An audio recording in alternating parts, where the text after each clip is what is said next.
Halo, selamat datang di channel YouTube saya, Jajak Abang Jenggol.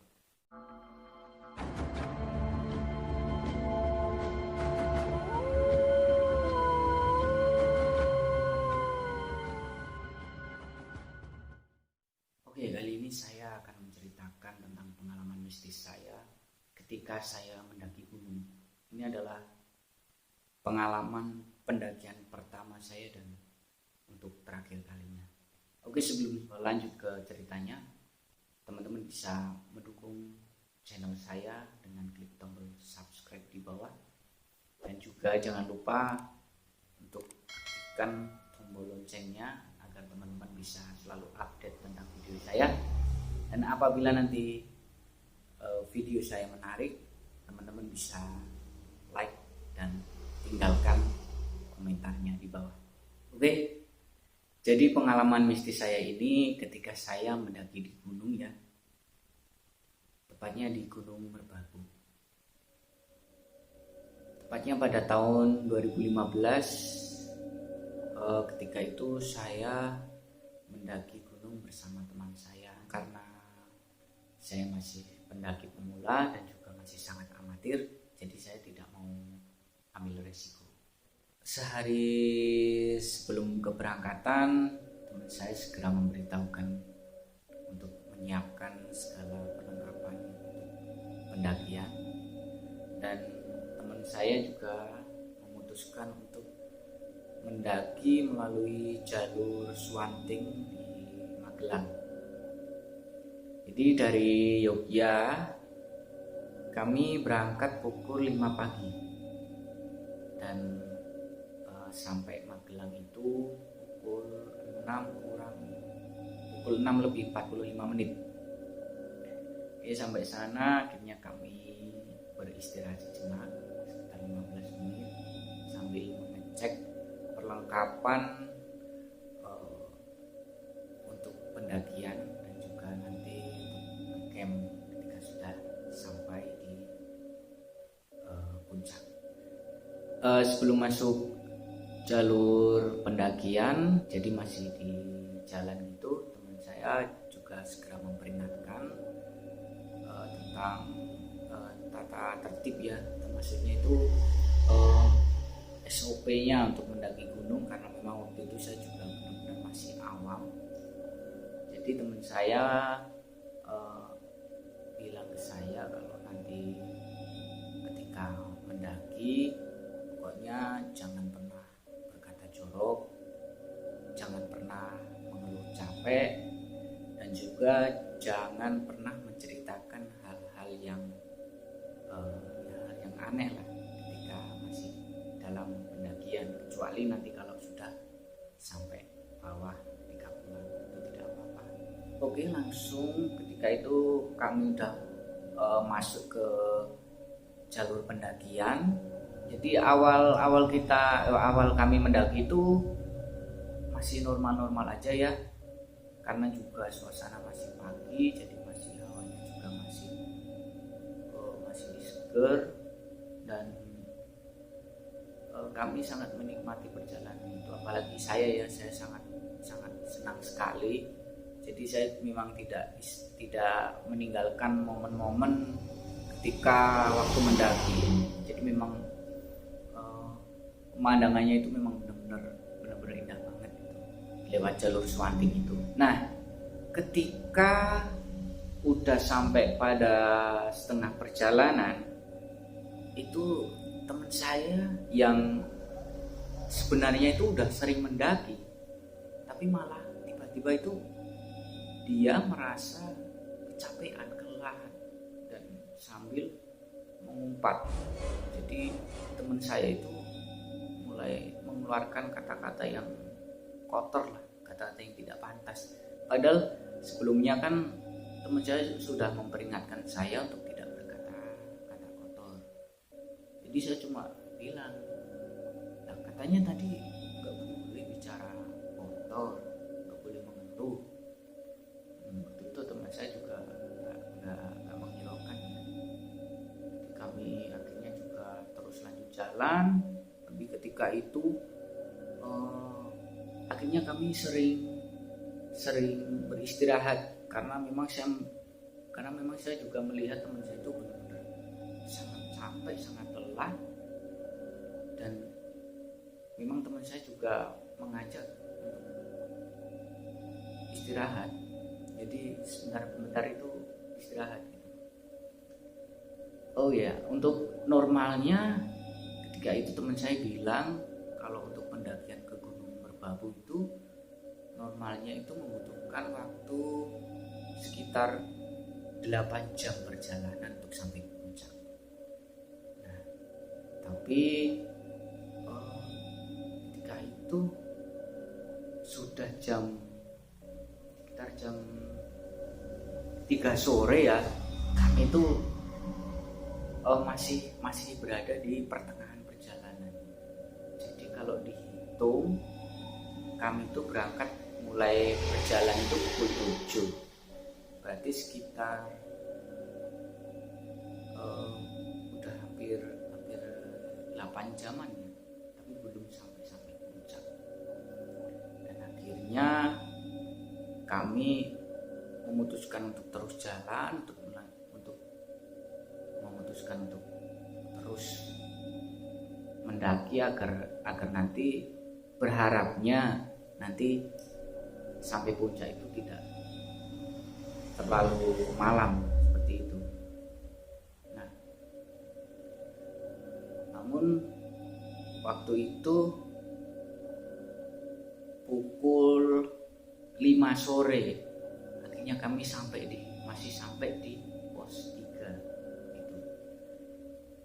Dan akhirnya teman saya kemudian memutuskan untuk ngecamp di situ, beristirahat di situ, dan ingin melanjutkan perjalanan di esok harinya, karena memang saya melihatnya juga udah benar-benar lelah dan teman saya juga udah nyerah ya. Ya saya juga nggak tahu, padahal dia juga sering mendaki dan dia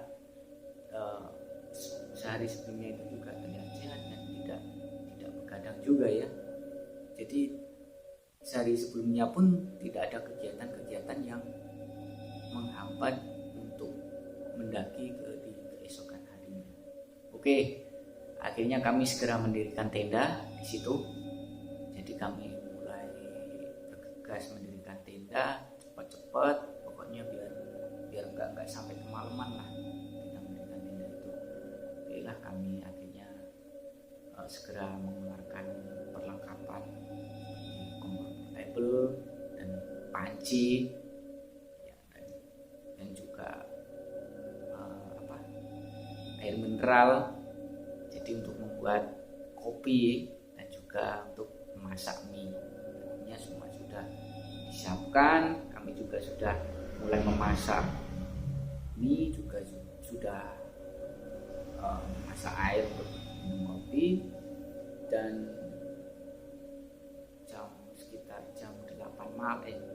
jam setengah 9 malam itu akhirnya kami memutuskan untuk masuk tenda dan tidur. Malam itu memang saya merasakan ya, entah teman saya juga merasakan apa tidak, itu malam itu terasa sangat panjang sekali, dan hawanya itu memang benar-benar dingin ya, karena ya memang di gunung sih. Namun ada yang aneh di situ. Teman saya itu malah bilang, kok dinginnya nggak kayak biasanya ya? Biasanya sih saya nggak pernah ngerasain sedingin ini. Saya juga nggak menghiraukan, karena saya juga baru pertama kali mendaki gunung dan juga tidak bisa membedakan ketika malam-malam waktu di gunung itu seperti apa. Nah, saya kemudian memaksakan untuk tidur, namun memang benar-benar tidak bisa tidur. Memang hawanya sangat-sangat dingin waktu itu. Saya ingin membawa sarung dan juga jaket, celana panjang, sama kaos kaki, dan itu dinginnya masih nembus pokoknya itu waktu itu. Saya cuma ngeliatin jam tangan dan berharap bisa segera pagi dan bisa melanjutkan Waktu menunjukkan pukul setengah 12. Nah, ini nih yang bikin males nih. Jadi waktu itu kan udah tengah malam ya, tapi saya tuh malah kebelet buang air. Apalagi kan hawanya bener-bener dingin itu, sama males. Saya sebenarnya ingin memaksakan untuk menahan sampai pagi, tapi ya apa boleh buat, waktu itu memang udah benar-benar nggak bisa ditahan. Udah, akhirnya saya bilang ke teman saya, kalau mau buang air di mana? Teman saya kan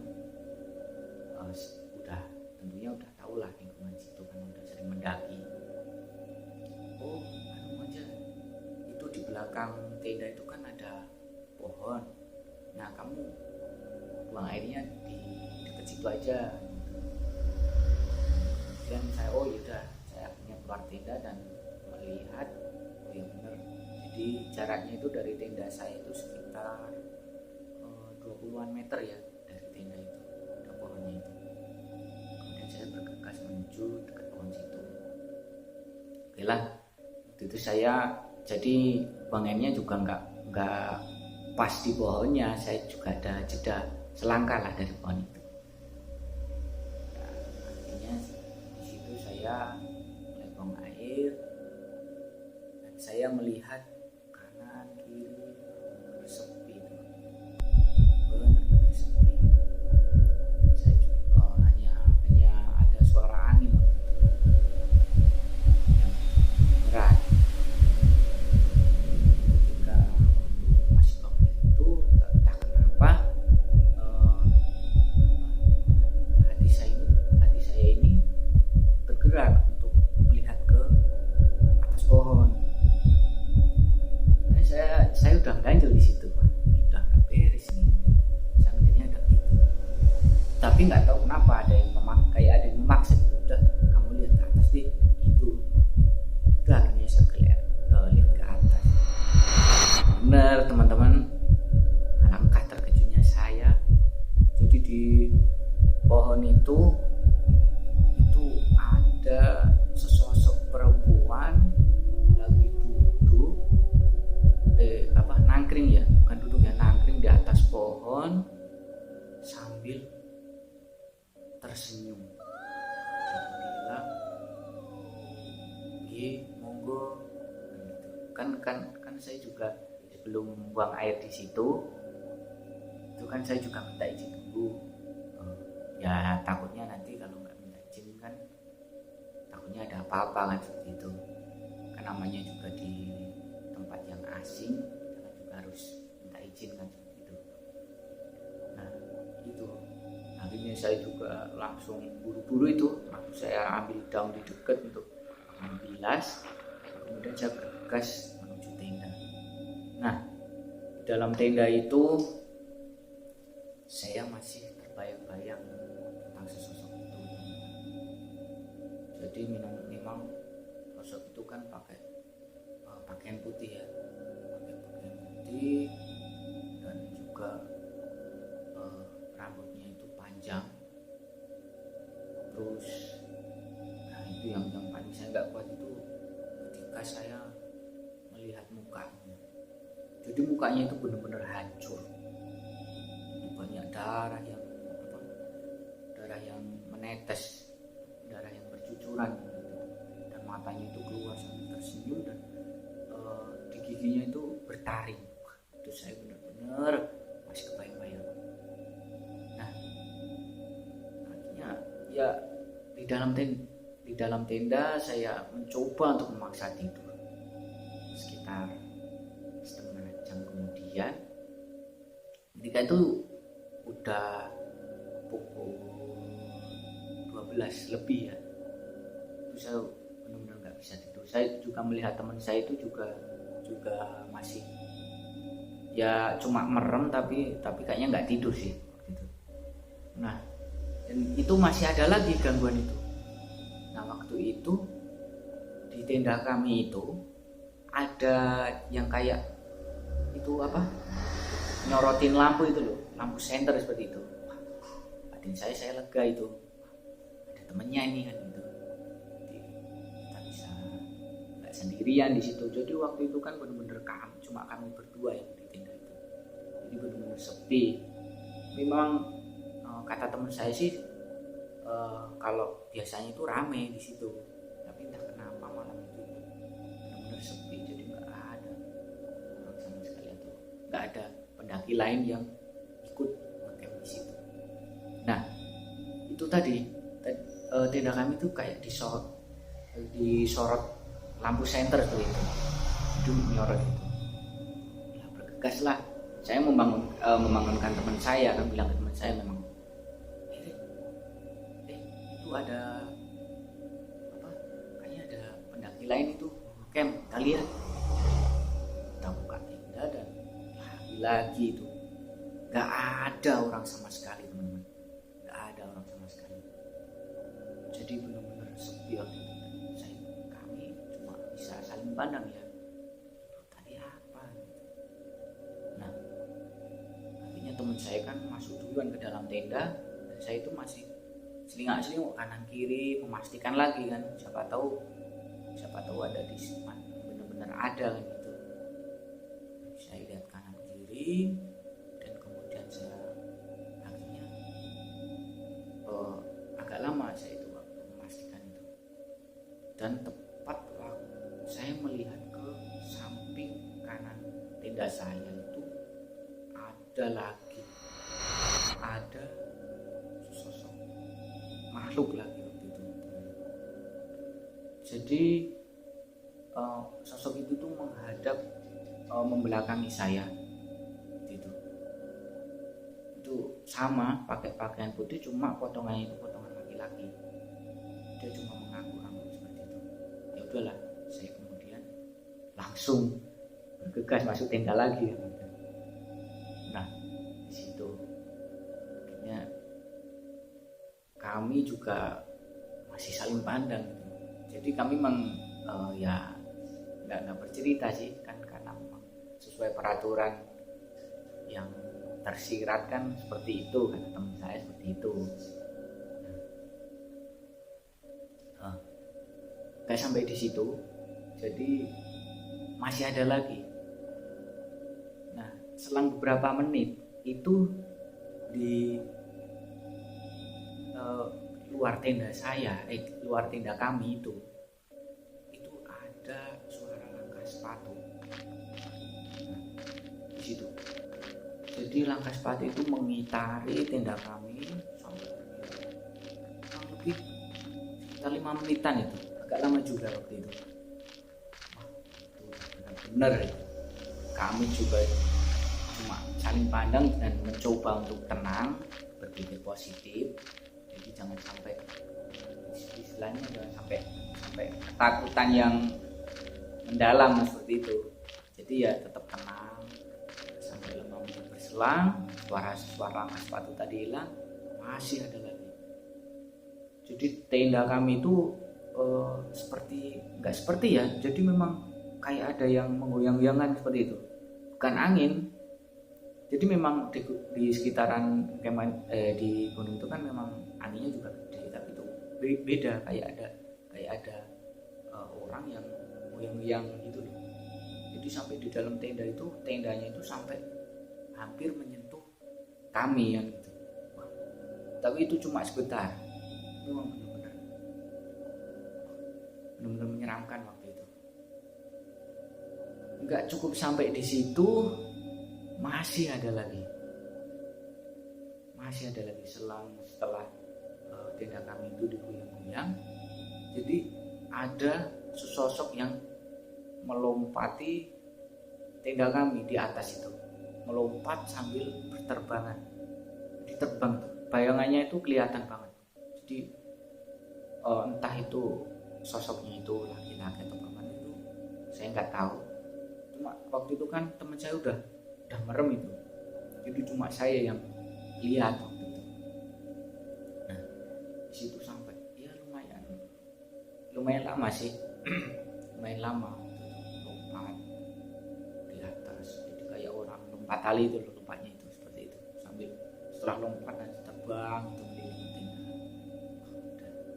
situ saya udah dalam hati itu udah ngomong, wah ini udah nggak beres ini.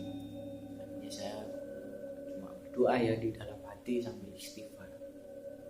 Wah, apa ini? Saya sempat mikir apa ini gara-gara teman saya tadi ya. Akhirnya saya pikir untuk tidak melanjutkan perjalanan di esok harinya. Saya pokoknya besok mau bilang teman saya untuk turun aja lah, nggak usah lanjutin daripada nanti ada apa-apa kan. Dan waktu itu akhirnya saya tertidur, entah teman saya itu udah tidur apa, udah ikut-ikutan tidur apa enggak. Saya tertidur, tiba-tiba udah pagi. Nah, udah pagi itu udah lega ya kami. Teman saya juga udah keluar tenda. Saya udah melihat udah disediain kopi sama mie, dan akhirnya saya nikmatin semua. Saya melihat teman saya juga udah mulai foto-foto di pemandangan di sekitaran. Dan akhirnya saya ikut menyusul teman saya, dan saya juga ikut foto-foto lah, namanya juga baru pertama kali mendaki ya, jadi saya nggak mau kehilangan momen. Ya,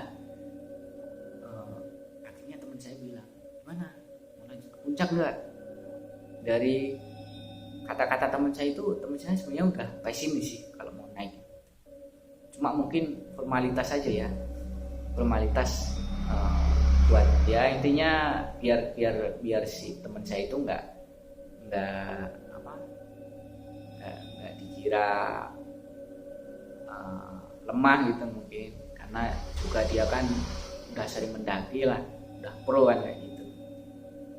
Nah, saya langsung jawab, enggak lah, nggak usah, kita pulang aja, apalagi kan bekal kita udah mulai habis, kita pulang aja gitu. Ya, saya bilang bekal kami udah habis itu ya cuma formalitas sih, karena juga saya mikir kalau apalagi kan kejadian yang semalam itu kan benar-benar menyeramkan gitu. Saya takutnya ini kan ini mungkin karena gunung tersebut mungkin tidak mengizinkan atau bagaimana, nanti kalau kami melanjutkan pendakian nanti malah terjadi hal-hal yang tidak diinginkan, seperti itu. Saya juga berpikir kan mungkin juga akibat dari teman saya atau gimana. Waktu sepanjang perjalanan itu, mulai dari pertengahan jalan tadi itu, teman saya itu isunya cuma mengumpat. Padahal dia sendiri yang bilang ke saya kalau tidak boleh berbicara yang kotor. Ya udah, akhirnya kami mulai merapikan perlengkapan kami, merapikan tenda kami, memasukkan ke dalam tas, dan akhirnya kami turun dan pulang. Di sepanjang perjalanan pulang itu memang kami belum bercerita apa-apa, barulah sampai ke kos. Biarkan kami ke kos.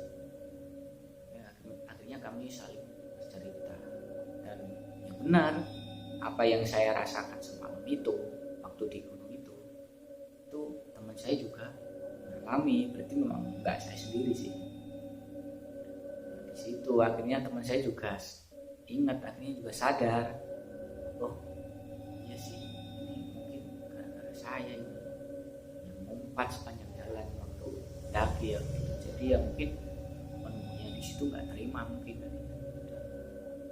Dan akhirnya itu menjadi pengalaman pertama dan terakhir kali saya mendaki gunung. Jadi setelah itu saya udah nggak naik gunung lagi. Ya bukan karena kejadian itu ya, karena memang saya itu kurang suka naik gunung, entah karena capeknya itu paling ya. Jadi bukan karena takutnya itu kan apa, karena memang ya udah naik gunung sekali itu saya merasakan ya udahlah cukup gitu. Jadi udah ngerasain daki kan seperti itu. Jadi itu teman-teman cerita dari saya waktu melakukan pendakian. Mungkin pesan yang bisa diambil, jadi ketika kita dimanapun, entah itu di suatu tempat manapun yang kiranya masih asing atau kita itu belum pernah menjamah tempat itu, alangkah baiknya kita itu selalu menjaga sikap kita, lisan kita seperti itu. Apalagi kan ketika naik gunung, jadi kan di gunung kan memang benar alam bebas ya di situ, jadi nggak boleh sembarangan di situ. Karena saya pertama kali mendaki pun saya mengalami gitu. Apalagi yang teman-teman, kalau ada teman-teman yang udah pro atau yang udah sering mendaki pasti lebih sering lah mengalami dari saya, atau malah mungkin tidak pernah mengalami. Nah, mungkin cukup teman-teman. Kalau teman-teman juga punya pengalaman sama kayak saya, mungkin bisa komen di bawah. Kalau memang cerita ini bermanfaat, teman-teman bisa like. Kalau nggak bermanfaat ya udah apa, santai aja. Mungkin cukup sekian teman-teman. Apabila ada salah kata, saya mohon maaf. Jadi cerita saya ini benar-benar real, nggak saya buat-buat, dan itu benar-benar kejadian